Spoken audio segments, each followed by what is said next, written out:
This is the Academy of Tax Law hive mind.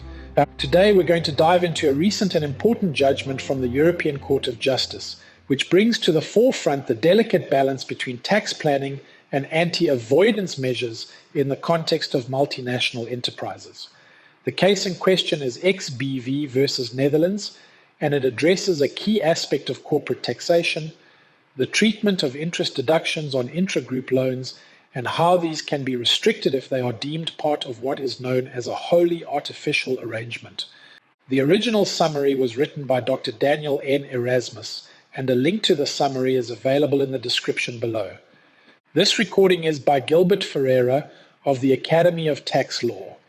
Please click the subscribe button below to receive future videos from the Academy of Tax Law hive mind. If you have any questions, you can send them to contact@theacademyoftaxlaw.com. Now let's set the scene. XBV is a company incorporated under Dutch law, and it forms part of a much larger multinational group. This group has its parent company A, based in Belgium. In 2000, XBV acquired a controlling 72% interest in a company also based in the Netherlands, referred to as F, while its parent company A acquired the remaining 28% interest. To fund this acquisition, XBV secured loans from another Belgian company, C, which is part of the same group. Here's where things get interesting. C benefited from a favorable tax regime in Belgium that allowed for lighter taxation on interest income. So XBV borrowed from C, paid interest on that loan, and as one would expect, sought to deduct the interest expenses from its taxable profits in the Netherlands. But this is where the Dutch tax authorities stepped in. They denied XBV the right to deduct the interest expenses under Dutch law, specifically under Article 10A of the Netherlands law on corporation tax. The authorities argued that this arrangement was part of a tax avoidance scheme, a wholly artificial arrangement aimed at reducing XBV's taxable income in the Netherlands by shifting profits to Belgium, where the tax burden was lighter. Naturally, XBV didn't agree. They argued that the loans had been arranged at arm's length, meaning that the terms of the loan, the interest rate, and other conditions were similar to what would have been agreed between two independent companies. And because the loan was on arm's length terms, XBV contended that it shouldn't be classified as a tax avoidance scheme. But the authorities stood firm, saying that arm's length pricing alone wasn't enough to validate the transaction. They claimed that the structure lacked genuine economic substance.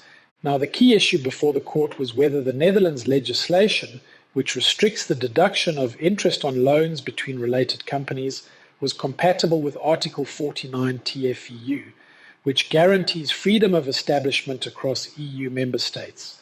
XBV's argument was that the Dutch law unfairly restricted cross-border transactions by imposing stricter conditions on international loans than it did on domestic ones. The Dutch tax authorities, on the other hand, argued that the legislation was there to prevent tax fraud and avoidance, which is a legitimate goal under EU law. The court's ruling on this was significant. They sided with the Dutch tax authorities. They ruled that the Netherlands law was justified under Article 49 TFEU because it targeted arrangements designed primarily to avoid taxes. Even though the loans between XBV and its Belgian counterpart C were on arm's length terms, the court agreed that the structure of the arrangement, the use of intra-group loans to shift profits to a jurisdiction with a favorable tax regime, could still be deemed artificial if it lacked real economic substance. Let's pause for a moment and reflect on this. This is an important distinction, one that businesses need to take seriously. The arm's length principle is a key concept in transfer pricing. It dictates that transactions between related companies should be conducted as if they were between independent parties. But what this case tells us is that arm's length pricing isn't enough. The transaction must also have a genuine business purpose. It's not just about making sure the interest rate is appropriate or the terms are fair.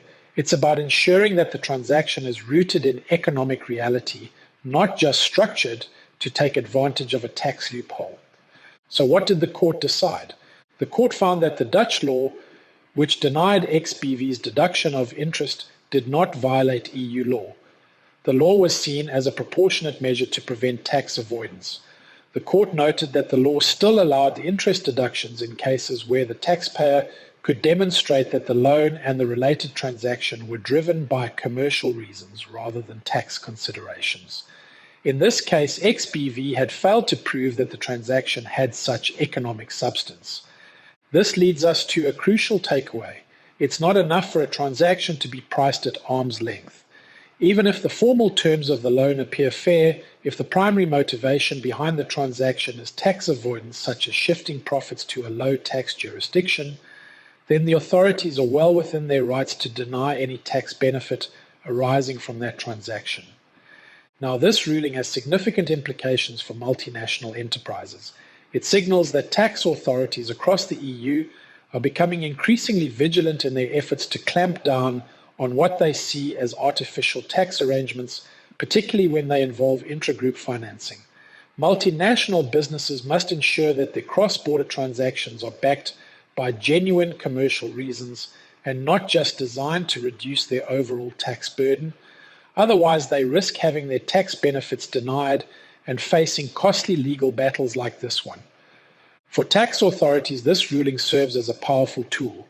It essentially allows them to look beyond the surface of a transaction, beyond whether the interest rate is fair or whether the loan terms match those of an independent company. If the transaction seems designed primarily for tax purposes, it can be challenged and deductions can be denied. This gives tax authorities more power to fight aggressive tax planning. Before we close, I want to leave you with two additional thoughts. First, documentation is key. Multinationals need to provide clear, robust documentation to show that their cross-border transactions are driven by business considerations. This isn't just about ticking boxes. It's about being able to demonstrate that the transaction has a genuine business rationale. Second, working with transfer pricing experts is more important than ever. As this case has shown, complying with the arm's length principle is just the first step. Businesses also need to ensure that their transactions are substantively legitimate. Transfer pricing experts can help businesses structure their transactions in a way that complies with both the letter and the spirit of the law. In conclusion, the XBV case is a reminder that businesses operating internationally need to think beyond mere compliance with transfer pricing rules. They need to ensure that their transactions are genuinely driven by commercial reasons and not just tax benefits.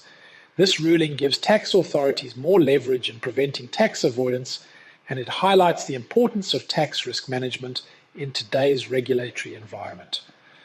Thank you for your attention, and I'm happy to take any questions you might have.